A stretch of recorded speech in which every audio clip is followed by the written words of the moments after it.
నష్టం. ఎందుకంటే మాకు ఓటు వేసే వాళ్ళంతా నిస్సహాయాలు, నిరుపేదలు, మహిళలు ముఖ్యంగా. మరి ఎవరు ఇవి చేసింటారనేది ప్రత్యేకంగా చెప్పనక్కర్లేదు. టీడీపీ వాళ్లే రెచ్చగొట్టి ఏదో ఒక రకంగా కవ్వింపు చర్యలకు పాల్పడి ఏకపక్షంగా దాడులు చేశారు.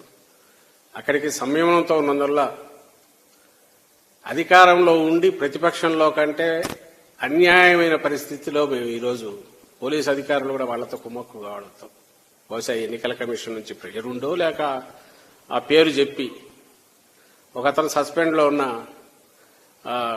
డీజీ క్యాడర్ అనుకుంటా ఏబీ వెంకటేశ్వరరావు ఏకంగా టీడీపీ ఆఫీసులోనే కూర్చొని అందరికీ ఫోన్లు కొడుతున్నారని కూడా వార్తలు వచ్చాయి. ఎస్పీలను బెదిరించడం, దబాయించడం, వచ్చేస్తున్నాం మేము అనడం. అసలు వచ్చేస్తున్నాం అనేది ఇప్పుడు కాదు, నెల నుంచి మొదలు పెట్టారు.